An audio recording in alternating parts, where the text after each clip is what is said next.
बघायचं आहे. खरेतर जोरदार टाळ्या होऊन जाऊ द्या पंजाब साठी आणि आमच्या दिल्ली चव्हाण साठी.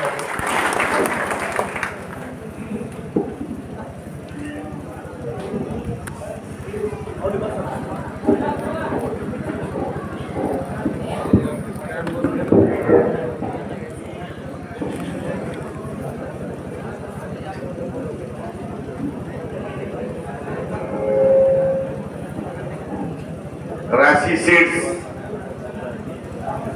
या कंपनीनं या गावी इथं प्रोग्राम आयोजित केला आणि मला इथं इन्व्हाइट केलं, बोलिलं, माझा सन्मान केला, सत्कार केला. याबद्दल प्रथम या राशी सीड्सचा सर्व अधिकारी वर्ग, सर्व इथं आलेले डीलर्स आणि त्यांना प्रथम धन्यवाद देतो. आणि विशेष म्हणजे परत एकदा राशी सीड्स वाढण्याला धन्यवाद कशामुळे द्यायचा की त्यांनी माझी तुमची भेट घालून देण्यामध्ये त्यांचा सिंहाचा वाटा आहे, म्हणून परत एकदा धन्यवाद देतो. तर आज या ठिकाणी आता 1 महिना आता सीझन आलेले कापसाचं आणि कापूस सगळ्यात आपलं नगदी चलन असणारं पीक आहे कापूस. तर या कापसाबद्दल राशी कंपनीने इतक्या दुरून सगळ्या शेतकऱ्यांना पंचकृषीतून बोललेलं आणि त्यांच्या पिकाचे आपले जे ज्या बॅग आहेत त्यांच्या वाणाविषयी माहिती दिली. कोणते वाण चांगले, कोणते कमी कालावधीचे, कोणते जास्त कालावधीचे, कोणते बोंडसड कशामुळे होते, थ्रिप्स कशामुळे येतो, सगळी काही जवळपास 1-1.5 तासापासून ते माहिती देत आहेत व सर्व ती शेतकऱ्यांनी ऐकून घेतली. त्याच्याबद्दल शेतकऱ्यातर्फे मी त्यांना धन्यवाद देतो आणि तसेच विषयाकडे होतो. तर आजच्या कार्यक्रमाचे अध्यक्ष आता बसलेले होते स्टेजवर सर, आजच्या कार्यक्रमाचे अध्यक्ष स्टेजवर बसलेले होते ते सर्व मान्यवर व्यक्ती, या गावचे प्रथम नागरिक, इथं आलेले सर्व आजूबाजूच्या गावाहून आलेले सर्व माझे प्रगतशील शेतकरी, तरुण शेतकरी, वयोवृद्ध, सोशल मीडिया वार्ताहर, पत्रकार बंधू, तसेच या गावातील सगळे लहान थोर सगळ्यांना मी नमस्कार करून माझ्या माहितीकडे वळणार आहे. तर विषयाकडे बोलतो तर सुरुवातीला अंदाज सांगतो, सगळ्यात महत्वाचा अंदाज आहे. तर आज 3 मे, 4 मे आणि 5 मे आणि 6 मे दरम्यान राज्यामध्ये ढगाळ वातावरण राहणार आहे आणि राज्यामध्ये वाऱ्याचा वेग असणार आहे. तरी हा अंदाज सगळ्यांनी लक्षात घ्यावा. आणि तसेच राज्याची एकंदरीत परिस्थिती बघितली तर राज्यामध्ये सध्या हळद काढणी चालू आहे, कांदा काढणी चालू आहे, भुईमूग देखील काढायचा आलेला आहे आणि तसेच काही जणांचे गहू राहिले, काही जणांच्या ज्वाऱ्या राहिल्या आणि काही जणांचे हरभरे देखील राहिलेले आहेत. तर हा अंदाज सर्व शेतकऱ्यांनी लक्षात घ्यावा, कारण की राज्यामध्ये 11 मे, 12 मे, 13 मे, 14 मे पाऊस पडण्याची शक्यता आहे. तरी सर्व शेतकऱ्यांनी आपले हळद असेल तर 10 मेच्या आधी अगोदर झाकण्याची तयारी ठेवावी.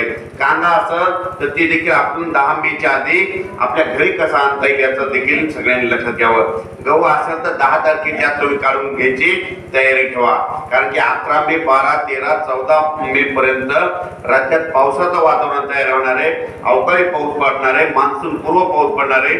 म्हणून हा अंदाज सगळ्यांनी लक्षात घ्यावा आणि तुम्ही तुमचं पीक वापरावे. असो हा झाला हवामान अंदाज. आता माझा परिचय सांगतो.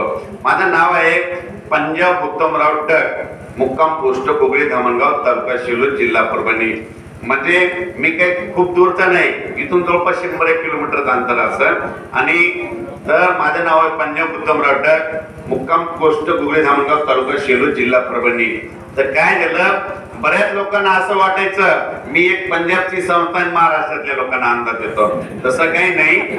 मी एक आपल्या मराठवाड्यातला, परभणी जिल्ह्यातला, शिरूर तालुक्यातल्या कोगळी धामणगावचा तुमच्यासारखाच एक शेतकरी आहे आणि शेतकऱ्याचा मुलगा आहे. मी जिल्हा परिषद शाळेत अंशकालीन टीचर म्हणून देखील आहे. पण काय करत असतो, आपली शेतकरी शेती करू लागले, बियाणं आणू लागले, खत पेरू लागले, सगळ्या काही गोष्टी शेतकऱ्यांच्या हातात होत्या. फक्त शेतकऱ्याच्या हातात हा निसर्ग नव्हता. मग आपल्याला तर इतका अभ्यास आहे आणि या अभ्यासाचा कुठेतरी उपयोग व्हावा या दृष्टीनं मी काय केलं की महाराष्ट्रामध्ये सगळीकडे जायचं आणि जिथं जिथं शेतकरी जमते तिथं जायचं, शेतकऱ्याला हुशारच करायचं, अंदाज द्यायचा आणि त्यांचं मात्र शेतकऱ्याचं काळीचं नुकसान होऊ द्यायचं नाही, हे मात्र माझं चालूच असतं. तर काय झालं, परत विषयाकडे बोलतो. भारत हा कृषी प्रधान देश आहे आणि अर्थव्यवस्थेचा कणा शेती आहे असं सगळेच जण म्हणतात. भारत हा कृषी प्रधान देश आहे, अर्थव्यवस्थेचा कणा शेती आहे. 80% लोक शेती करतात, 50% लोकांची शेती कोरडवाहू आहे आणि 30% लोकांची शेती बागायती आहे. पण 50% लोकांच्या शेतीमध्ये सोयाबीन, मूग, उडीद, तूर, कापूस अशी पिके घेतली जातात. पावसानं जर 15 दिवस उशीर केला तर फक्त नुकसान आपल्या शेतकऱ्याचं होतं. मग नुकसान झालं तरी शेतकरी आपलं शेती करणं सोडत नाही.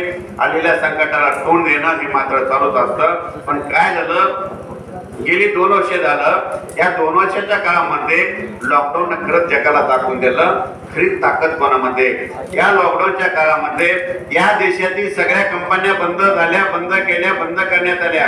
परंतु एकमेव अशी कंपनी माझ्या शेतकऱ्याची, माझ्या बळीराजाची, ती बंद झाली नाही आणि बंद पडणार नाही. भविष्यामध्ये आणखी संकटे खूप येणार आहे. फक्त 2 कंपन्या चालू राहतील, एक शेतकऱ्याची कंपनी, दुसरं मेडिकल आणि दवाखाने. म्हणून म्हणतो शेवटी शेतकरी राजा आहे आणि राजाच राहणार. काय झालं, लॉकडाऊन लागलं होतं. लॉकडाऊन लागल्याच्या नंतर विमान बंद, बस बंद, रेल्वे बंद, सगळे गावचे रोड सुद्धा बंद केले होते. लॉकडाऊन लागल्याच्या नंतर आपलं हे माजलगावचं उदाहरण सांगतो किंवा आमच्या परभणीचं सांगतो. माजलगावला जे शहरातले लोक राहतात, माजलगावला काय झालं, लॉकडाऊन लागल्याच्या नंतर तुमचे रोड बंद केल्यामुळं तुमचं दूध माजलगावला पोहोचलं नाही, अन्नधान्य माजलगावला गेलं नाही, भाजीपाला माजलगावला पोहोचला नाही. मग सगळ्या लोकांना अक्षरशः सांगतो, प्रत्येक जणाच्या घरी 2 दिवसाचं दूध शिल्लक होतं. लॉकडाऊन लागल्यानंतर 4थ्या दिवशी सगळ्या लोकांना काळा चहा प्यावा लागला. कशामुळं, शेतकरी थांबला तर सगळं थांबतं. हे मात्र काय केलं, त्या लॉकडाऊन सिद्ध करून दाखवलं. म्हणून म्हणतो शेवटी शेतकरी राजा आहे आणि राजाच राहणार. पण काय झालं, या राजाची परिस्थिती कशी झाली सांगतो. शेतकरी राजाची 1995 पर्यंत निसर्ग खूप चांगला होता, आपल्या पृथ्वीवर नंदनवन होतं. काय व्हायचं, मुंबईला पाऊस आला की आपल्याकडे 3 दिवसाला पाऊस यायचा. मग आपले शेतकरी कापसाची धूळ पेरणी करायचे. मग काय व्हायचं, शेत सगळं जमून जायचं. कशामुळं, शेतकऱ्याला माहित होतं मुंबईला पाऊस आला की 3 दिवसात इकडे येतो. पण हे कधीपर्यंत जमलं, 95 पर्यंत. पण 1996 ते 2001 काय झालं, जागतिकीकरण झालं, कारखानदारी वाढली, मोठे उद्योगधंदे वाढले, शहरं वसली, झोपडपट्ट्या वाढल्या, एमआयडीसी वाढल्या, असंख्य मध्ये हे मोठ्या मोठ्या कंपन्या अस्तित्वात आल्या. आणि ह्या नेमक्या कुठं आल्या, तर जिथं पडीत जमिनी होत्या तिथं ह्या उभा राहिल्या. मग राहिल्याच्या नंतर त्या पडीत जमिनीमध्ये अशी झाडं होती मोठे मोठे, सगळे तोडल्या गेली, जंगल तोड झाली, इतके झाडं तोडली. 1996 ते 2001 या निसर्गानं काय केलं, रोदरू दाखविलं. निसर्ग रुसला, ते कुणी लक्षातच घेत नव्हतं. मग 1996 ते 2001 इतके झाडं तोडल्यामुळे काय व्हायचं, 2001 ला तुम्ही शेती करायची, शेती केली की तुम्ही कापूस लावायचे. आणि 2001 ला मुंबईला पाऊस आला की तुम्ही इकडे धूळ पेरणी करायची कापसाची. पण पाऊस काय करायचा, गुजरातकडे निघून जायचा, महाराष्ट्राकडे पाऊस येत नव्हता. मग 2001 ला आपल्या महाराष्ट्रामध्ये हवामान अंदाज देणारे होते का नव्हत्या संस्था होत्या, पण शेतकऱ्याच्या पाठीशी असं ठाम कोणी उभं राहत नव्हतं. तर तुम्हाला एक माहिती म्हणून सांगतो, 2001 ला सुद्धा मी हवामान अंदाज सांगत होतो, पण तुमच्यापर्यंत पोहोचू शकलो नाही. कशामुळं, तर सोशल मीडिया नव्हता, त्याच्यामुळे पोहोचू शकलो नाही. तर विषय निघाला म्हणून सांगतो. शिरसाट साहेब, मी 8वीला असताना सुद्धा पाऊस सांगत होतो, म्हणजे इतका अभ्यास आहे. कसा, आमच्या गावामध्ये 10वी पर्यंत शाळा आहे. 10वी पर्यंत शाळा असल्याच्या कारणानं हिस्सी, गव्हाण, बोरगाव, पिंपळगाव 4 गावची मुलं शाळेत यायची. मग शाळेत असताना मी 8वीला शिकायला होतो. मग शिकत असताना काय व्हायचं, कधी कधी शाळेचा टाइम राहायचा 10 ते 4, मग कधी 3:45 वाजता काय व्हायचं, पाऊस यायचा. मग सरला म्हणायचं, सर आज शाळा लवकर सोडा. सर म्हणायचे, कशामुळे सोडायची. मी म्हणायचं, पिंपळगावची मुलं आपल्या गावात शाळेत येतात. मग आल्याच्या नंतर आता पाऊस पडणार आहे आणि तिथं एक नाला आहे, त्याच्यावर पूल नाही, आता पाणी येणार त्या नाल्याला. मग हे मुलं काय करतात, त्या पाण्यातून जातात. मग सर काय करायचे, 10 मिनिट शाळा लवकर सोडायचे. म्हणजे मला तुम्हाला सांगायचं होतं, मला आता म्हणजे ह्या 2-4 वर्षातच नाही पाऊस सांगत, मी 8वी पासून मला पाऊस करतो हे तुम्हाला सांगायचं होतं. पण या विषयाकडे कसं वळालं सांगतो. काय झालं, तुम्ही जशी शेती करता तशी माझे वडील आम्ही शेती करायचो. मी गुगळी धमालगाव राहतो, माझ्या वडिलांची शेती होती. मग 1995 ला काय करायचं, वडील आम्ही शेती करायचो. मग शेती करत असताना मग कशावर शेती असते, अंदाजावर असते. मग अंदाज कोण देत होतं पहिलं, 1995 ला टीव्ही मध्ये बातम्या असायच्या. पण तुमच्या गावामध्ये शेतकऱ्याकडे सगळ्याकडे टीव्ही नव्हता, फक्त एक जणाकडे टीव्ही असेल नसा, एखाद्या नसेल देखील, कारण की इतकी वाईट परिस्थिती आपल्या शेतकऱ्याची होती. मग टीव्ही घेण्याची ऐपत सुद्धा आपल्या शेतकऱ्याची नव्हती. योगायोगाने आमच्याकडे एक टीव्ही होता आणि काय करायचं, त्या बातम्या बघायचो आणि आमची शेती व्हायची. मग त्या टीव्ही मध्ये बातम्या कशा होत्या तुम्ही बघा, तुम्ही आठवीला असं तुम्ही आठवण करा की त्यावेळेस बातम्या कशा होत्या. काय व्हायचं, हिंदी समाचार आणि टीटी न्यूज, त्याच्यामध्ये अंदाज कसा देत होते, संपूर्ण महाराष्ट्राचा. मग एक लेडीज यायची आणि हवामानाचा अंदाज सांगायचे. मग ते अंदाज कसा राहायचा, महाराष्ट्र में छींटे गिरने की संभावना है, कई जगहों पे छींटे गिरेंगे, कई जगहों पे बारिश होगी. म्हणजे सगळ्या महाराष्ट्राचा अंदाज येत होते. आणि त्या बातम्या संपल्या की लगेच इंग्रजी बातम्या सुरू व्हायच्या. त्या इंग्रजी बातम्या कशा राहायच्या, rain expected, have to heavy coastal Karnataka, Andhra, Tamil Nadu, Rajasthan, Punjab, Haryana, Gujarat, Kerala, Kashmir, सगळ्या राज्याची नाव घ्यायचे. या बातम्या संपल्या की लगेच मी वडील काय करतो, भाऊ म्हणत होतो, भाऊ आपल्या महाराष्ट्रामध्ये 42,260 गाव आहे, मग हे अंदाज कसं देते. वडील म्हटले हे अंदाज चुकतो म्हणून आपल्या शेतकऱ्याचं नुकसान होतं. मग काय केलं, 1997 ला मी सीडॅकचा कम्प्युटरचा कोर्स केला, फक्त सॅटेलाइट बघण्यासाठी. मग त्याच्यानंतर काय झालं की मी 8वी पासून भूगोलावर पण अभ्यास सुरू केला. मग योगायोगानं 2001 ला पाऊस सांगत होतो, पण तुमच्यापर्यंत पोहोचू शकला नाही. योगायोगानं 2004 ला काय झालं, एक छोटा मोबाईल आला होता, त्याची 3200 रुपये किंमत होती. पण 3200 रुपये किमतीचा मोबाईल आपल्या शेतकऱ्याकडे नव्हता, कारण की 2004 ला आपल्या शेतकऱ्याकडे सायकल घेण्याची सुद्धा ऐपत नव्हती. इतकी वाईट परिस्थिती आपली सगळ्यांचीच होती, तुमची काय माझी सगळ्यांचीच होते.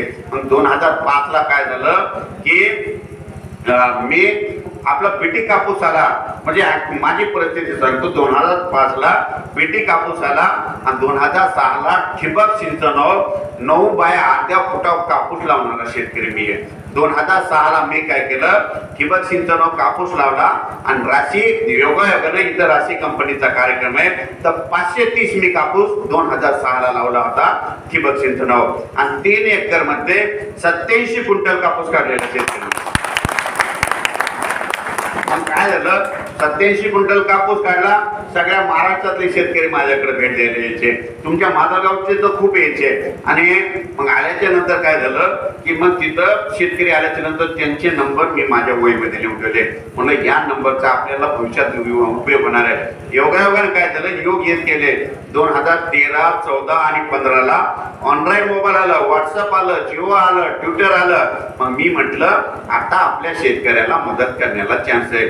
मग 2015 ला मी काय केलं, आपल्या महाराष्ट्रातल्या 36 जिल्ह्याचे 36 ग्रुप तयार केले. त्याच्यामध्ये काय केलं, पुन्हा भाग पाडले.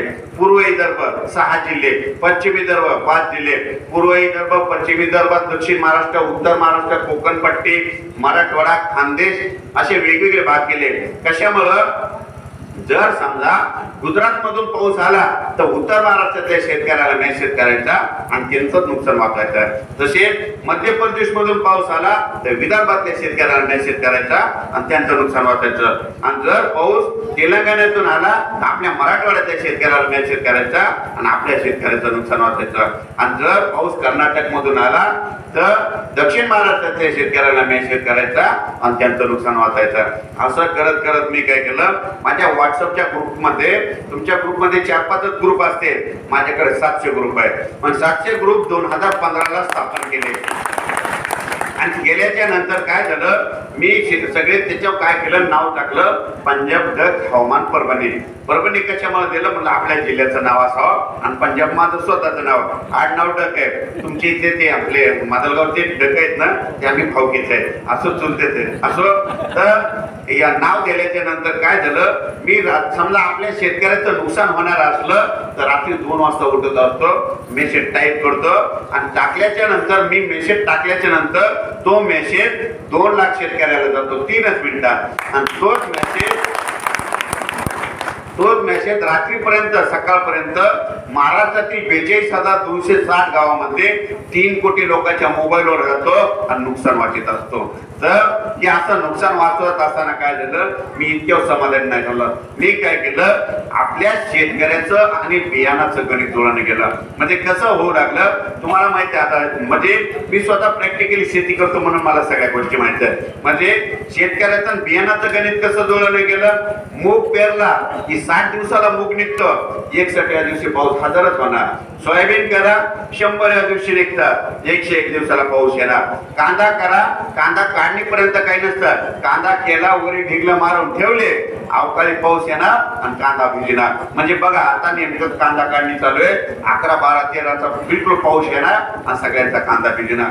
पण इथं सगळ्यांना सांगू इच्छितो, मी मात्र यंदा कांदा भिजू देणार नाही. म्हणून येतात मी काय केलं, आता मेसेज टाकला, शेतकऱ्यांनो तुम्ही 10 तारखेच्या आत तुम्ही कांदा झाकून ठेवण्याची तयारी ठेवा. म्हणून तसेच कांदा झालं त्याच्यानंतर हळदी बाबतीत काय होतं, हळद आपला शेतकरी कधी काढतो, एप्रिल मध्ये किंवा मे मध्ये काढतो. मे मध्ये हळद काढतो, काढल्याच्या नंतर शिजवतो, शिजविल्याच्या नंतर वाळू घालतो आणि वाळू घातल्याच्या नंतर आता 44 तापमानाला 45 तापमान आहे. आपल्या शेतकऱ्याला काय माहित असतं, इतक्या तापमानामध्ये कुठं पाऊस येतो का. मग शेतकरी काय करतो, की हळद वाळू घालतो आणि सुखरूप घरी जातो. पण हे निसर्ग इतका शेतकऱ्याच्या पाठीमागे लागलाय ना, रात्री 2:10 एक आभाळ येणार आणि या शेतकऱ्याची हळद भिजणार. म्हणजे इतका निसर्ग शेतकऱ्याच्या पाठीमागे लागलाय. तर इथं जमलेल्या सर्व शेतकऱ्यांना सांगू इच्छितो, इथून पुढे निसर्गाला घाबरत जाऊ नका. हे निसर्ग तुमच्या किती जरी पाठीमागे लागलं ना, मी तुम्हाला 1 वर्षाने कोणत्या मार्गाने यायला सांगत आहे, तुमच्या मात्र काळीचं देखील नुकसान होऊ देणार नाही. 6 महिन्यानं सांगत आहे, 3 महिन्यांना वाटल्यास 15 दिवसानं, आणि तुम्ही जर म्हणले दररोज अंदाज द्या तर बिलकुल दररोज देखील देत आहे आणि तुमच्या मात्र काळीचं देखील नुकसान होऊ देणार नाही. या कार्यक्रमाच्या वतीनं तुम्हाला शब्द देतो. तर मी इतक्यावर नाही थांबलो, मी काय केलं, परभणी विद्यापीठ, राहुरी विद्यापीठ, अकोला विद्यापीठ या सगळ्या विद्यापीठाला भेटलो. त्यांना म्हटलं सोयाबीन, मूग, उडीद, तूर, कापूस याच्या जाती तयार अशा करा की 10 दिवस मागे ढकला किंवा 10 दिवस पुढे ढकला. म्हणजे काय झालं, जितक्या सोयाबीनच्या पहिल्या जाती निघाल्या त्या नेमक्या पावसात सापडाल्या, जितक्या पहिल्या काय हरभऱ्याच्या तसेच सोयाबीन मुगाच्या जाती निघाल्या त्या देखील पावसात सापडायल्या. मग काय या सगळ्या पावसात सापडायला. मग काय झालं तुम्हाला माहित असं म्हणून सांगतो, परभणी विद्यापीठाची 612 अशी सोयाबीन आहे, आवर्षण काळामध्ये ती देखील येते.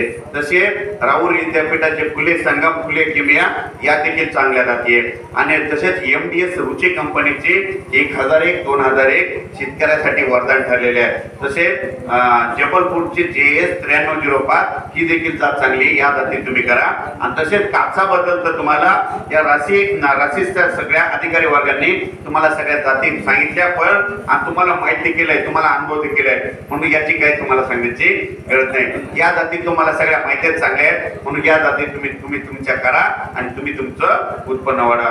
आता हे जे अंदाज असतात नेमकी कशी असतात सांगतो.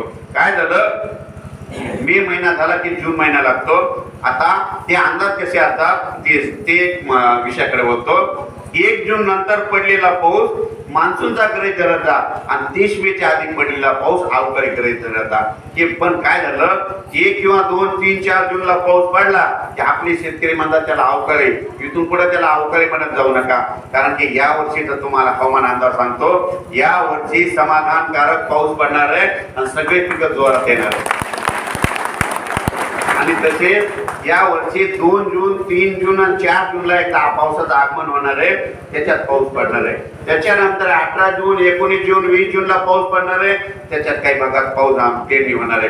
त्याच्यानंतर 2 जुलै, 3 जुलै, 4 जुलैला पाऊस पडणार आहे, त्याच्यात काही शेतकऱ्याची पेरणी होणार आहे. आणि याच्यामधून जे काही उरलेले शेतकरी त्यांची पेरणी 10 जुलै ते 15 जुलै पाऊस होईल, त्याच्यात होईल. आणि या वर्षी ऑगस्ट मध्ये खूप पाऊस पडणार आहे. ऑगस्ट पेक्षा सप्टेंबर मध्ये सरासरीपेक्षा जास्त पाऊस राहील, हे देखील सगळ्यांनी लक्षात ठेवायचं. आणि या वर्षी तुमची हरभऱ्याची, गव्हाची पेरणी कधी होणार आहे?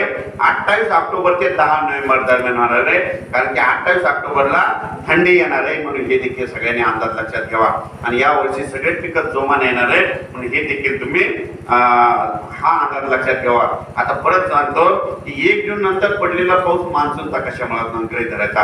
काय झालं, आपल्या सगळ्या शेतकऱ्याची शेती कशावर आहे? या निसर्गावर आहे. मग ह्या गोष्टी सगळ्या शेतकऱ्याला माहिती पाहिजे होत्या, पण शेतकऱ्याला सांगायला कोणीच नव्हतं. म्हणून आपल्याला इतका अभ्यास आहे, म्हणून मी काय करत जातो, जिथं जिथं कार्यक्रम घेतलेले असतात तिथं जातो. योगायोगानं राशी कंपनीच्या तर्फे मी जिथं तिथं ते मला बोलतात तिथं मुद्दाम जात असतो. कारण की त्यांच्या कार्यक्रमात खूप माझे शेतकरी येतात, कारण की त्यांच्या आवडीचा विषय म्हणून मी देखील ते आवडीनं मुद्दाम त्याच्यासाठी जात असतो. असो, त्याच्यानंतर विषयाकडे बोलतो की जशी पंढरपूरची यात्रा असते बघा, पंढरपूरच्या यात्रेला काय असतं की आपल्या विदर्भातून मराठवाड्यातून तुमच्या इथून दिंड्या निघतात आणि एक स्पेशल शेगाव पंढरपूर हा दिंडी मार्ग आहे बघा. तुमच्या इथून मादलगाव कोणच गेलेला आहे आणि तो दिंडी मार्ग कशामुळे की दरवर्षी दिंड्या 1 महिना अगोदर निघत्या आणि पावसाचा मात्र आषाढी एकादशीच्या आदल्या दिवशी. मग ही दिंडी जशी असते, या दिंडीमध्ये कोण असतं? वारकरी असतात, टाळकरी, विणेकरी, सगळे सांप्रदायिक व्यक्ती असतात. मग ही जशी दिंडी असते तशी वरुण राजाची एक दिंडी असते. मग ती कुठून निघते हे सगळ्याला माहिती पाहिजे होतं, पण कोणी सांगितलं नाही. म्हणून मी तुम्हाला सगळं सविस्तर सांगतो. जसं पंढरपूरच्या यात्रेला सगळे भाविक भक्त जातात, 1 महिन्यानं अगोदर निघतात, मग तसंच वरुण राजाची दिंडी देखील 1 महिन्यानं अगोदर निघते. जशी पंढरपूरची यात्रा 1 महिन्यानं अगोदर निघते, तर आपला मान्सून कधी निघतो ते एक सगळ्यांनी आपलं वहीमध्ये लक्षात ठेवून द्यायचं. दरवर्षी 22 मेला अंदमान बेटावरून पाऊस निघतो आणि तो पाऊस काय होतो आपल्या महाराष्ट्रामध्ये 7 जूनला येतो. मग हा झाला मान्सूनच्या दिंडीचा मार्ग. जसा आपल्या पंढरपूरच्या दिंडीचा मार्ग आहे ना, तसा मान्सूनच्या दिंडीचा देखील, या वरुण राजाच्या दिंडीचा देखील एक मार्ग आहे. ते मार्ग सांगतो. आणि मान्सून काय होतं, 22 मेला अंदमानहून निघतो, तिथून तो समुद्राच्या कडेकडेनं श्रीलंकेकडे जातो. श्रीलंकेहून तो पाऊस काय होतो, तो पाऊस इकडून तसा केरळला येतो. तर केरळ आल्याच्या नंतर तिथं 3 दिवस मुक्काम करतो. तिथून तो पाऊस काय होतो की गोव्याजवळ येतो. गोव्याहून तसा समुद्राच्या कडेकडेनं 6 जूनला मुंबईला जातो आणि 7 जूनला महाराष्ट्रात येतो. मग हा झाला त्याचा दिंडी मार्ग. आपल्या दिंडीमध्ये कसं असतं की म्हणजे ज्यांना पायी जाणतं, ज्याला पायी चलणं होतं ते त्या दिंडीमध्ये पायी जातात, माझ्यासारखे जात नाहीत. मग आम्ही काय करतो, शॉर्टकट मार्गाने स्कॉर्पिओ घेऊन जातो. मग तसंच वरुण राजाच्या दिंडीमध्ये सुद्धा माझ्यासारखा पाऊस असतात. मग ते म्हणते आपल्याला पायी नाही जायचं, शॉर्टकट मार्गाने जायचं महाराष्ट्रात. मग ते पाऊस कसा येतो तुम्हाला सांगतो. मग 2 जूनला मान्सूनचा पाऊस, मान्सूनची दिंडी, वरुण राजाची दिंडी श्रीलंकेजवळ गेल्याच्या नंतर त्याच्या मागे जे पाठीमागे जे पाऊस असतो ते म्हणतं आपल्याला पायी नाही जायचं, आपल्याला मदतच गाडी घेऊनच जायचं, स्कॉर्पिओ घेऊन. मग तो पाऊस काय होतो, अंदमानहून होतो तो चेन्नईला, चेन्नईहून काय होतं तेलंगणाला येतो, तेलंगणामधून यवतमाळ, नांदेड, परभणी, हिंगोली, जालना, औरंगाबाद, बीड, नाशिक, निपाड, वर्धा, नागपूर, तसेच सातारा, सांगली, तसेच निपाड, पुणे हा पाऊस काय होतो 2 जूनला पडतो. मग तुम्ही काय म्हणतात, त्याला अवकाळी म्हणतात. इथून पुढे अवकाळी म्हणत जाऊ नका, कारण की या 3 वर्षामध्ये पाऊस कशामुळे वाढला. तुम्ही काय करा, एखाद्या आपल्या तज्ञाला विचारा, तुम्हाला कोणी सांगणार नाही. 3 वर्षामध्ये पाऊस कशामुळे वाढला त्याची 2 कारणे आहेत. त्याची 2 कारणे सांगतो. पाऊस पूर्वेकडून आला म्हणून ह्या 3 वर्षामध्ये पाऊस वाढला आणि पावसानं दिशा बदलल्यामुळे पाऊस वाढला. आणि दुसरं कारण या पृथ्वीचं तापमान वाढल्यामुळे पाऊस वाढला. म्हणून हे देखील सगळ्यांनी लक्षात ठेवायचं. आणि पूर्वेकडून पाऊस आला की कुठं पाऊस पडतो हे मात्र तुम्ही लक्षातच ठेवा. पूर्वेकडून पाऊस आला की पूर्व विदर्भ आपल्या मराठवाड्यात आणि आता ह्या जिल्ह्यामध्ये पाऊस होतो. पूर्वेकडून पाऊस आला की मुंबईला पाऊस कमी पडतो. पूर्वेकडून पाऊस आला की कोकण पट्टीला पाऊस कमी पडतो. पूर्वेकडून पाऊस आला उत्तर महाराष्ट्राला पाऊस कमी पडतो. म्हणून पूर्वेकडून पाऊस आल्याला चांगला आहे. आणि पूर्वेकडून पाऊस आला की कोणत्या जिल्ह्यात पाऊस पडतो हे देखील तुम्ही लक्षात ठेवा. पूर्वेकडून पाऊस आला की बीड जिल्ह्यात एक जास्त पाऊस पडतो, लातूर जिल्ह्यात एक पडतो, नांदेडला पडतो, उस्मानाबादला पडतो, सोलापूरला पडतो, सातारा, सांगली, खटाव आणि नगर जिल्ह्यामध्ये एक पाऊस पडतो. हे देखील सगळ्यांनी लक्षात ठेवायचा. म्हणून आपल्याला पूर्वेकडून पाऊस आल्याला फायदेशीर आहे, म्हणून हे देखील सगळ्यांनी लक्षात ठेवायची. आता हे जे अंदाज असतात नेमके कसे असतात, कारण की या गोष्टी तुम्हाला कोणी सांगणार नाही, कारण की इतकं सांगायला कोणाजवळ वेळ नाही, कारण की इतकं मुद्देसूद सांगू शकत नाही. आता हे जे अंदाज असतात हे कसे असतात सांगतो. आता जे मे महिना लागला हे अंदाज देण्याची सगळ्याची स्पर्धा लागलेली असतात. काही जण म्हणतात पाऊस कमी होईल, काही जास्त होईल, काही म्हणतात दुष्काळ पडेल, काही म्हणतात अतिवृष्टी होईल. मग हे अंदाज कशाचे जेव्हा असतात सांगतो. तर आता तुम्हाला एक सांगतो, हे जे अंदाज असतात एल निनो असतात. आता एल निनोचं हे माहीत पाहिजे, कारण की एल निनो आणि ला निना नेमकं काय. एल निनोचं नाव निघालं की दुष्काळ पडतो आणि ला निनाचं नाव निघालं की पाऊस पडतो. एल निनो हे नेमकं काय. एल निनो आणि ला निना हे मुळातच स्पॅनिश भाषेतील शब्द आहे. याचा अर्थ माहित नसला तरी याचा आणि पावसाचा कुठेतरी संबंध आहे. एल निनोचं शब्दशः मराठीत नाव होतं बाळ येशू. बाळ येशू हे नाव पडण्याचं कारण माहितीये का. एल निनो डिसेंबर मध्ये उद्भवतो, समुद्रामध्ये उद्भवतो, म्हणून त्याचं नाव पडलं बाळ येशू. एल निनो आणि ला निना हे नावं नाही, घटना नाही, तर आलटून पालटून सुरू राहणाऱ्या दीर्घ अवधीच्या समुद्रातील प्रक्रिया आहे. सोप्या भाषेत सांगायचं झालं तर दक्षिण अमेरिकेमध्ये पेरू देश आहे. पेरू देशाच्या किनाऱ्याच्या पश्चिमेला प्रशांत महासागर आहे. त्या प्रशांत महासागराचं काय होतं, तापमान हळूहळू वाढत जातं. जेव्हा समुद्राचं तापमान अर्ध्या अंशानं वाढतं त्यावेळेस सौम्य एल निनो निर्माण झालं जाहीर होतं आणि सगळ्या जगात दुष्काळ पडणार असं संस्था म्हणतात. आणि ज्यावेळेस त्या समुद्राचं तापमान 2 अंशानं वाढतं त्यावेळेस अतितीव्र एल निनो निर्माण झालं जाहीर होतं आणि सगळीकडे दुष्काळ पडणार असं संस्था मानतात. पण याच्यावर माझा अभ्यास आहे, पण या विधानाशी आपण सहमत नाही. तुम्हाला एक माहित असावं म्हणून सांगतो, एल निनोचं जरी नाव निघालं तर तुम्ही घाबरत जाऊ नका. एल निनो असो या नसो, दरवर्षी आपल्या महाराष्ट्रामध्ये 7 जूनला पाऊस पडणार हे कॅलेंडर मध्ये राईटच करून टाकायचं. ही गोष्ट सगळ्यांनी लक्षात ठेवायची. 7 जूनला जर पाऊस नाही आला तर मग आपल्या शेतकऱ्यांनी काय करायचं, मी तुम्हाला एक तारीख सांगतो, ती मात्र घरी गेल्यानंतर कॅलेंडर मध्ये राईट करा. 7 जूनला पाऊस नाही आला तर मग तुम्ही काय करायचं, आपली पेरणी कधी होणार, 10 जुलै ते 15 जुलै. 10, 11, 12, 13, 14, 15 अशी तारीख आहे. 1995 पासून माझ्या वहीमध्ये लिहून ठेवलेले 10, 11, 12, 13, 14, 15 जुलै या तारखेमध्ये प्रत्येक जिल्ह्यात, प्रत्येक खेड्यात, प्रत्येक तालुक्यात या तारखेत पाऊस पडतो आणि सगळ्याचीच पेरणी करून टाकतो. हे मात्र लक्षात ठेवायचं. परत याच्या वेळी तुम्हाला उदाहरण सांगतो. पंढरपूरची यात्रा कधी असते, कधी 8 जुलैला असते, कधी 9 जुलैला असते, कधी 10 जुलैला असते, कधी 11 जुलैला असते. मग आपले पूर्वज काय म्हणतात, पंढरपूरची यात्रा पडतली की पाऊस पडतो. मग ती तारीख कोणती आहे, 10 जुलै ते 15 जुलै. म्हणून हे देखील सगळ्यांनी लक्षात ठेवायचं. आता याच्यानंतर काय झालं की 2 महिन्याकडे टीव्हीला बातमी होती बघा.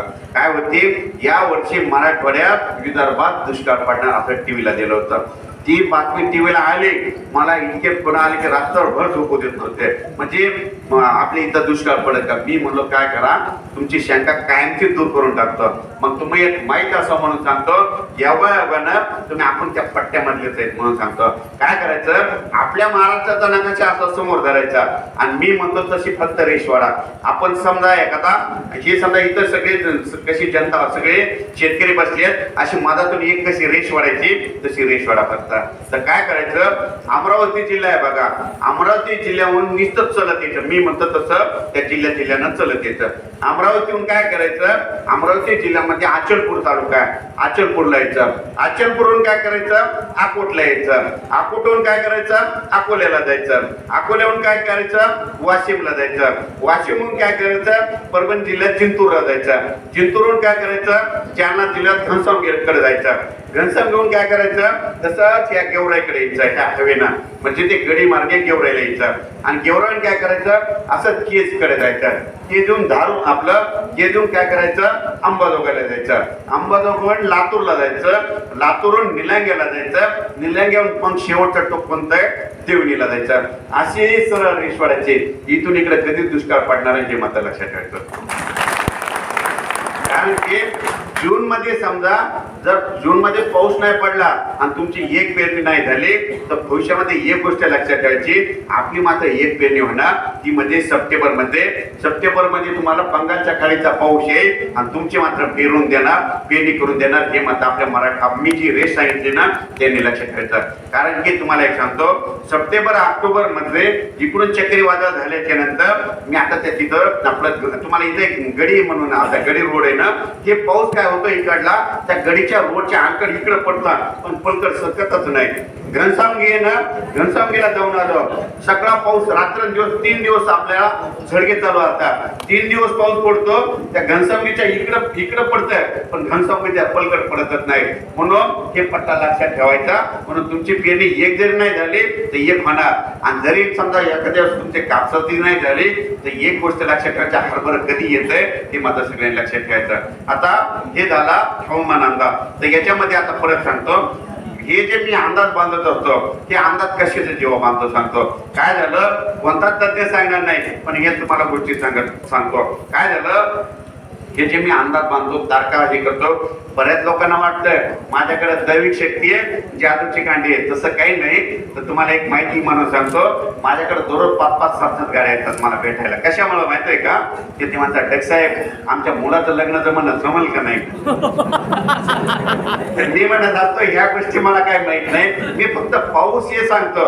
म्हणून अशा दररोज गाड्या येतात पण त्याच्यामध्ये काही जणांच्या शंका अशा, आमच्या मुलीचं लग्न आता मेची तारीख आहे, आता 8-2 गाड्या आल्या, 13 मेला लग्न आहे आणि त्या दिवशी पाऊस येईल का. मी म्हणलं 13 त्यांचं लोकेशन घेतो असतो तर त्यांचं समजा तुमच्या गावातलं लग्न असतं तर त्यांना म्हणतात असं मंगल कार्यालयामध्ये लग्न ठेवा आणि त्यांची शंका मात्र दूर करतो.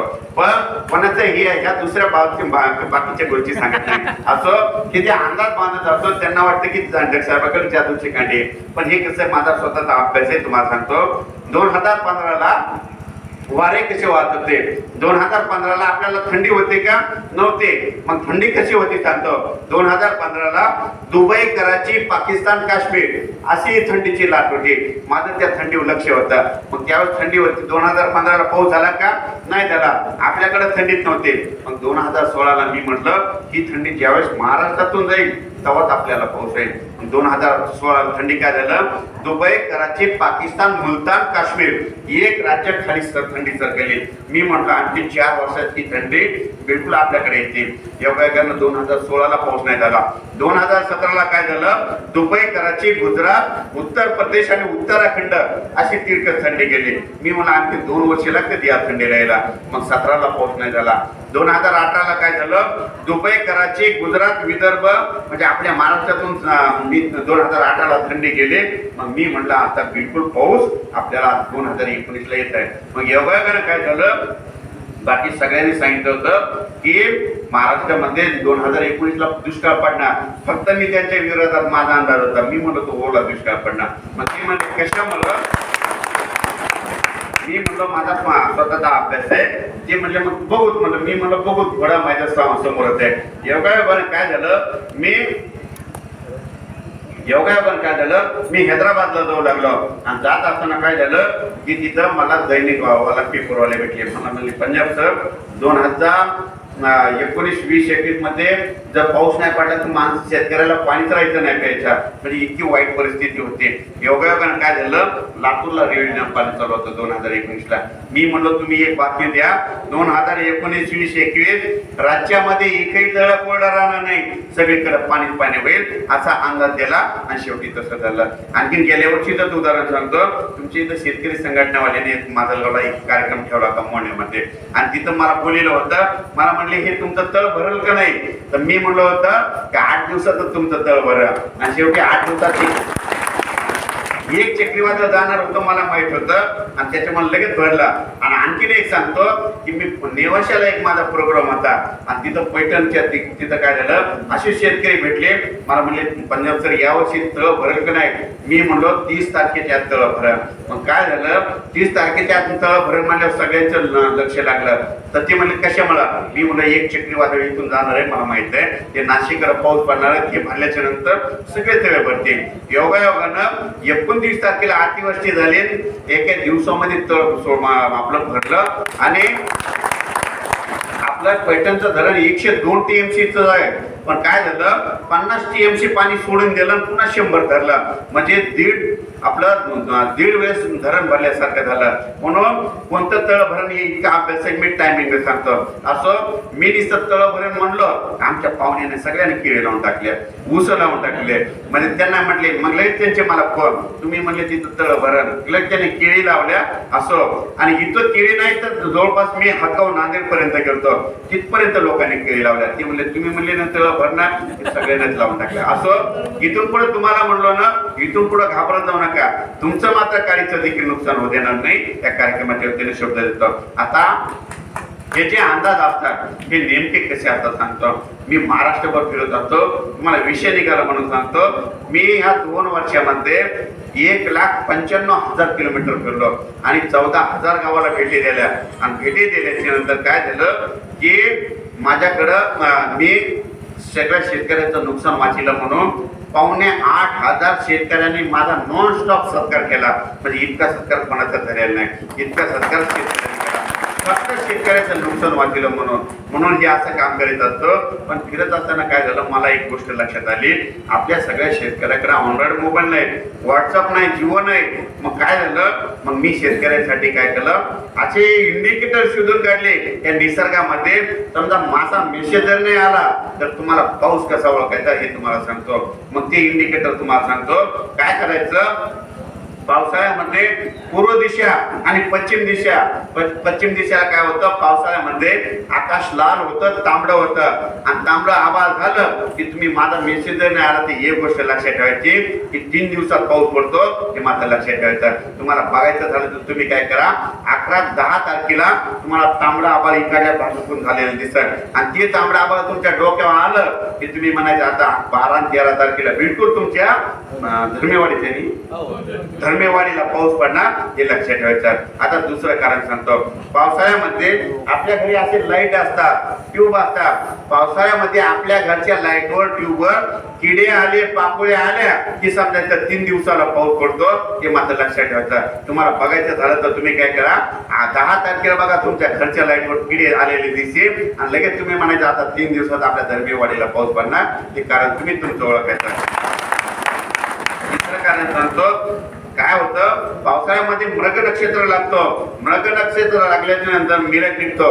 मिरग निघाल्याच्या नंतर काय होतं, कधी कधी उभं वारं सुटतं. उभं वारं सुटलं की मग आपले पूर्वज काय म्हणतात, आता पाऊस पडतच नाही. मग कोणत्या संस्था हवामानाचा अंदाज देत नाही. मग आपल्या शेतकऱ्यांनी पाऊस कसा येईल कसा ओळखायचा, काय करायचं, आपल्या इथं झाडाच्या चिमण्या बसलेल्या असतात. त्या चिमण्या काय करतात, जिथं जिथं धूळ आहे त्या धुळीनं आंघोळ चिमण्या करतात. चिमण्यानं जर धुळीनं आंघोळ केलेली बघितली की 4 दिवसाला पाऊस पडतो, हे तुम्ही लक्षात ठेवायचं.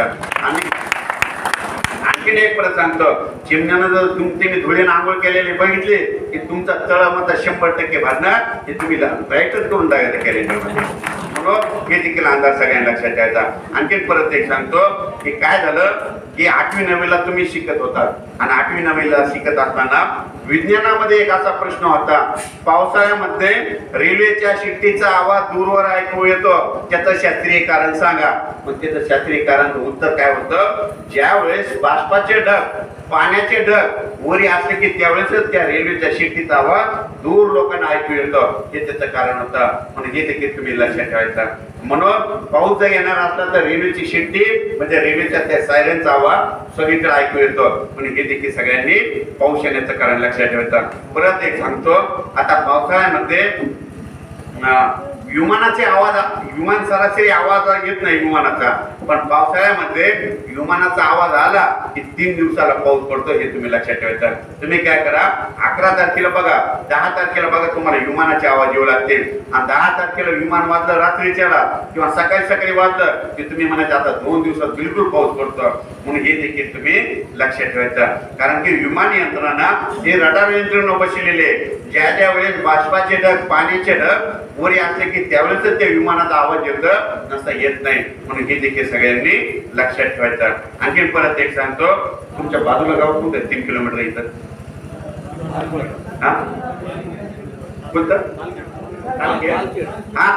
तालखेड आणि हे तुमचं धर्मेवाडे. पावसाळ्यामध्ये काय असतं, कोजागिरी पौर्णिमा असते. कोजागिरी पौर्णिमा झाले की तुमच्या इथं मंदिरामध्ये काकड्याचं भजन सुरू होतं आणि काकड्याच्या भजनाला काय असं तिथं सकाळी सकाळी अभंग म्हणण्यासाठी असं लाऊडस्पीकर लावलेलं असतं. मग तारखेला जर सकाळी सकाळी काकड्याचं भजन सुरू झालं तिथं अभंग म्हणायला लागले आणि तिथल्या लाऊडस्पीकरचा आवाज तुमच्या गावाला आला की तुमच्या लोकांनी म्हणायचं आता सकाळी 7 वाजताच पाऊस सुरू होणार हे मतदारांना लक्षात ठेवायचं.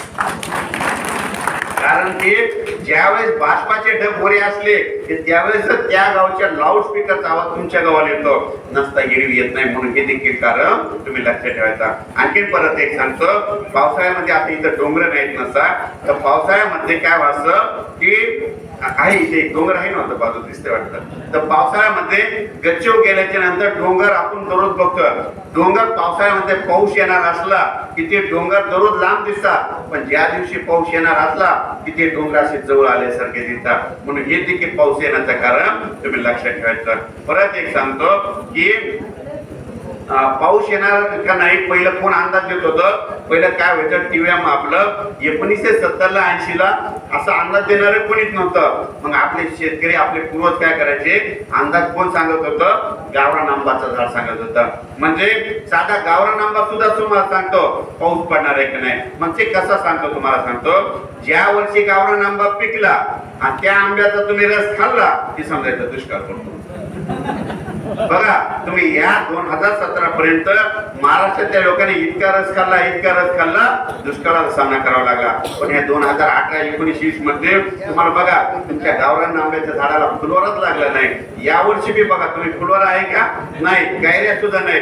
पण ते गावरान आंबा काय म्हणायला यावर्षी पाऊस जास्त होणार हे संकेत येतो. पण हे देखील तुम्ही सगळ्यांनी लक्षात ठेवता. परत एक सांगतो, चिंचाच्या झाडाला जास्त चिंचा लागल्या की समजायचं चिंचा निसर्ग. मग निसर्ग संकेत काय सांगतं, चिंचाचं झाड शेतकऱ्यांनो यावर्षी मला खूप फळं लागले, तुमचं सुद्धा खूप फळं, तुम्हाला तुमचं पीक जोरात येणार आहे आणि पाऊस चांगला होणार आहे. कोण सांगतं, चिंचाचं झाड सांगतं. म्हणून हे देखील निसर्गाचे अंदाज तुम्ही लक्षात ठेवले पाहिजे. म्हणून ज्या वर्षी चिंचाच्या झाडाला जास्त चिंचा लागतात त्या वर्षी पाऊस बी जास्त होतो आणि लगेच तुमचं सगळे पिकं जोरात येतात. हे देखील सगळ्यांनी लक्षात ठेवायचं. परत एक सांगतो, गळतीचा महिना आहे बघा, म्हणजे महादेवाला गळती लागलेली आहे. आणि या गळतीच्या महिन्यामध्ये काय होतं की ज्या दिवशीपासून गळती लागली त्या दिवशीपासून समजा आकाशामध्ये आभाळ राहिलं की त्या वर्षी पाऊस एक चांगला होतो. पण हे देखील सगळ्यांनी लक्षात ठेवायचं. योगा गणती देखील आहे. आणखीन परत एक सांगतो, 20 मेला आता 20 मेला काय होतं, कोकिळा काय करते, आपलं गाणं म्हणणं चालू करते. कोकिळ्यानं गाणं समजा 20 मे पासून 10 जूनला बंद केलं की समजायचं पाऊस यंदा चांगला आहे. पण कोकिळीनं गाणं समजा 10 मे आपलं 20 मे पासून 10 जुलै पर्यंत तिचं गुणगुणं बंद नाही झालं की लगेच ती सांगते की यावर्षी दुष्काळ पडणार. असं कोण म्हणतं, पक्षी सुद्धा अंदाज देतात. पण हे सगळ्यांनी लक्षात घेतलं नाही. आणि ज्या दिवशी त्या आपल्या बैलाच्या खुरीमध्ये समजा पाऊस पडल्याच्या नंतर बैलाच्या खुरीमध्ये पाणी साचतं, मग त्या पाणी प्यायल्याच्या नंतरच ती तिचं गाणं बंद करते. म्हणून हे देखील तुम्ही लक्षात ठेवायचं. आणखीन परत एक सांगतो की पाऊस यायचा कसा ओळखायचा, काय करायचं. आता उन्हाळा लागलाय, मे महिन्यामध्ये समजा मेच्या पहिल्या आठवड्यात जर जोरानं वारं सुटलं की समजायचं या वर्षी लवकर पाऊस येणार. हे कोण सांगतं, निसर्ग सांगतं. बघा मे लागल्यापासून 1 तारखेपासून वारं सुरू झालं का नाही, आता उद्यापासून आणखीन वारं वाढणार आहे. म्हणून हे देखील तुम्ही लक्षात ठेवायचं. म्हणून निसर्गाचा अंदाज येतात. आणखीन एक परत सांगतो की जून आपलं 1 जून लागला आणि 1 जून नंतर काय करायचं, पाऊस लवकर आहे का नाही कशावर ओळखायचा. इथून पुढे कोणी जर नाही सांगितलं तर तुम्ही तुमचं ओळखायचा. काय करायचं, सूर्य उगवता वेळी आणि सूर्य मावळता वेळी काय करायचं, तिकडे उगवताना बघायचं. सूर्य उगवताना तिथं जर ढग जमा झाले आणि मावळताना जर ढग जमा झाले की समजायचं 8 दिवसात पाऊस येणार आहे. असं कोण सांगतं, निसर्ग सांगता. म्हणून या देखील गोष्टी तुम्ही लक्षात ठेवायचा. परत एक सांगतो की तुम्ही तुमच्या शेतामध्ये अशा कुपाटी कुंपण लावलेलं असतं. कुपाट्यावर काय असतं, काजवे असतात बघा, काजवेमध्ये चमकणारे. जे काजवे जास्त चमकायला लागले की समजायचं 8 दिवसात पाऊस येणार आहे. म्हणून हे देखील सगळ्यांनी लक्षात ठेवायचं. आणखीन परत एक सांगतो, सरड्या असतो. सरड्या सरासरी लाल कलर सरड्याचा दिसतंय का नाही, पण पाऊस येणार असला की सरड्या काय करतात, लाल कलर तयार करतात. लाल कलर सरड्याने केला की समजायचं 8 दिवसात पाऊस येणार आहे हे प्राणी सांगतात. परत एक सांगतो आणखीन की पाऊस येणार आहे कोण सांगतं, आपला घोरपडी. घोरपडी काय करतात, पाऊस येणार असला 4 दिवसात की घोरपडी आपलं काय करतात, आपलं तोंड बिळातून बाहेर असं काढून बसतात. घोरपडीनं जर तोंड काढून बसले की हे देखील पाऊस येणार आहे तुम्ही ओळखायचा. हे झालं पाऊस येण्याची कारण.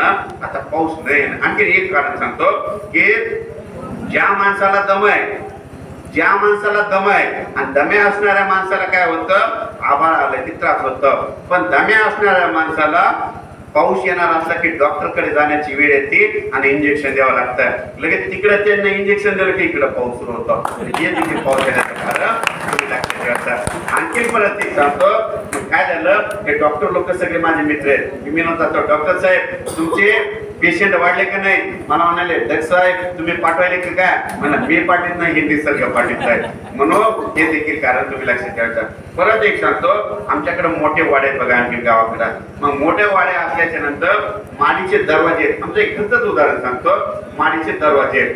मग योगाकडे वरच्या रूम मध्ये असताना काय होतं की ते दार लागत नाही.